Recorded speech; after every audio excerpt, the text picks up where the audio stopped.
Hey everybody, welcome back to the channel. My name is Jason and the channel is The Everyday Card Collector. The video today, we will be discussing the 1959 Topps set. So I guess the question is, why would I name the video I Have the Attention Span of a Fly?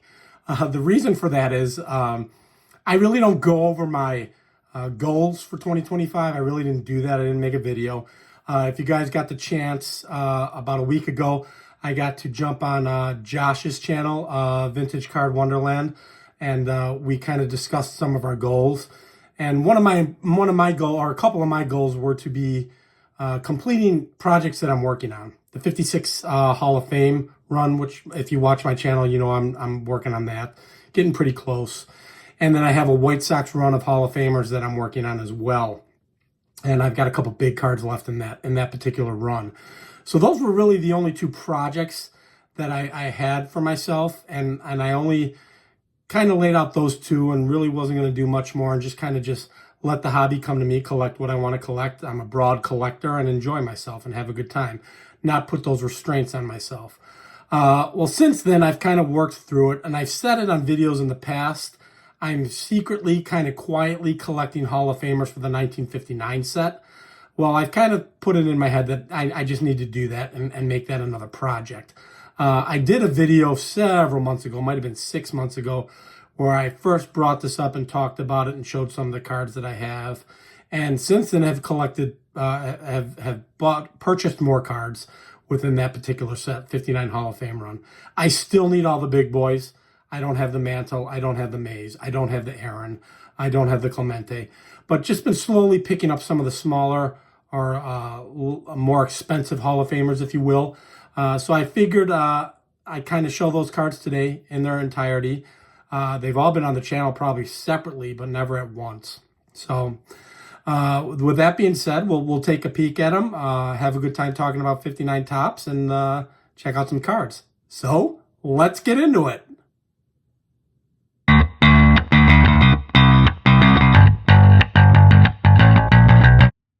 All right, so as I mentioned, I've officially made this another project within my hobby and collecting goals. 59 Topps Hall of Fame run. I figured I'd show what I have for 59 Topps at this point in time, and we'll kind of just hang out. Like I said, most of these have been on the channel.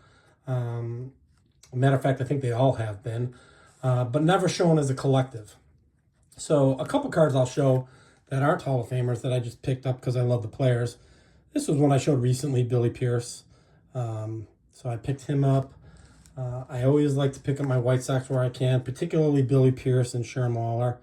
I think they were great players of their time, so I like to show or pick up their cards when I can. Couple combo cards. This one I've had for a while. It's a great card. Keystone combo. Nellie Fox, Louis Aparicio. I love this card. Picked it up a couple of years ago on eBay. It's a late night purchase, if I remember right. We were on vacation, and I was just combing through eBay. This I received as a gift from a friend of mine who doesn't collect Fence Busters. Oh, no, I take that back. I apologize. He gave me the 58. This is for my wife, actually. This was a gift from my wife. So the Aaron Matthews Fence Busters was a gift from my wife for Valentine's Day, if I'm not mistaken. So, a great card there. But yeah, I have 4 graded cards for the 59 set, and the rest are ungraded. This was when I was getting back into vintage, something I picked up pretty early. My Eddie Matthews SGC4. You can see off center, but that doesn't mean a whole heck of a lot to me. We've discussed that several times. Centering is not a be-all, end-all for me. I'm quite the opposite. If I could pick up an off-centered one and that looks as sharp as this, I'm good with it. For several reasons. It's a yellow background, so it's tougher to see. And secondly, I'm in the printing trade, and I understand miscuts and how things were handled, and that's just part of manufacturing to me.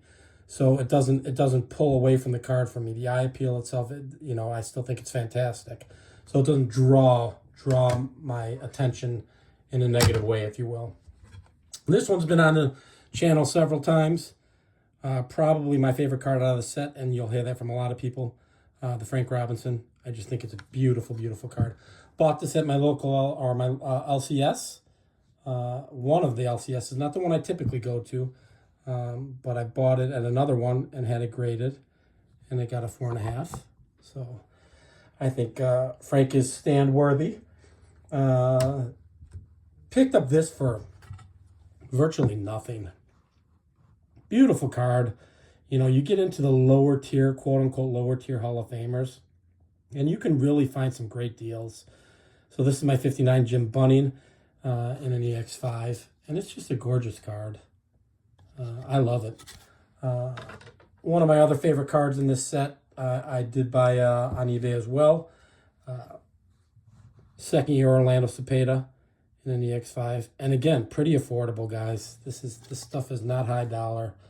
You know, again, what you would constitute, I guess, as a lower tier Hall of Famer, if that's even possible or even a thing.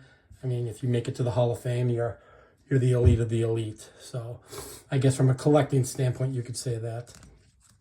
And then a lot of these were recent pickups, either on eBay at car shows. There's my Nellie Fox. I love that card. Beautiful card. I love the yellow background, the reddish yellow background. With his wad of chew in his mouth. I think that's phenomenal. Picked up my Mini. Another great card. Unfortunately, he won it on the Sox during this time. Sox made it to the World Series, ended up losing to the Dodgers, the Go-Go Sox, and Mini was with Cleveland at that point in time. Got this in Columbia, Missouri when I was with Chris and Billy Ballgame.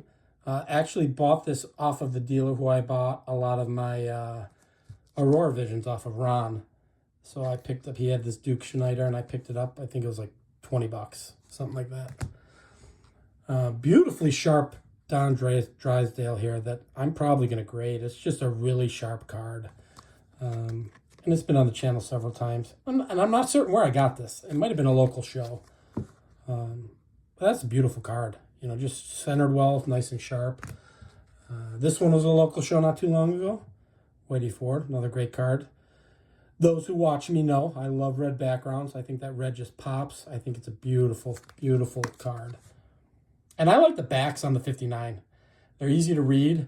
I like the cartoons. I think they're sharp backs as well. Another red one, Early Wynn in his Chicago uniform. I think that's so cool with the White Sox and the lower logo on the lower left. I think that's an awesome card. His first card with the White Sox, if I'm not mistaken, was the 58, which I have. Our guy Hoyt Wilhelm. Fantastic card. He bounced around a lot, played for a lot of teams. I think his first year with the Sox was 64, 64, if I'm not mistaken. Another sharp card here that I might end up grading. Brooks Robinson. You know, up in the upper right there, there's some schmutz that's on the card saver. But another great card. Nice clean back, too. And then these next two I picked up at a local show, and I think they both cost me like $12 total. You know, so you can find Hall of Famers, guys, and these are clean cards. Hall of Famers from the 50s. Beautiful cards. I love the blue. Richie Ashburn doesn't get the love he should in the hobby, as well as this next gentleman, Robin Roberts. Just another great card. And then lastly, I think I have my Aparicio, which I've had for quite some time. Little print error above there by the A, but other than that, a really clean card.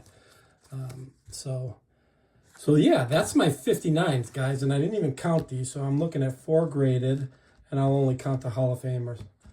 6, 7, 8, 9, 10, 11, 12, 13, 14. So we're looking at 15 Hall of Famers already for the Hall of Fame run. So, you know, I think once I got to this point, it almost became you've got to do it at this point in time. So add Project 3 to the list along with just collecting in general. So now we can say 56 Hall of Fame run, 59 Hall of Fame run, and my White Sox Hall of Fame run. That's a little more specific. But that's what I got for you today, guys. Again, in the next, I should say soon, I will be doing my live on the 4 Collectors channel. So January 15th, 7 p.m. Central. So if you get the chance to jump on, please do. We're going to have a blast.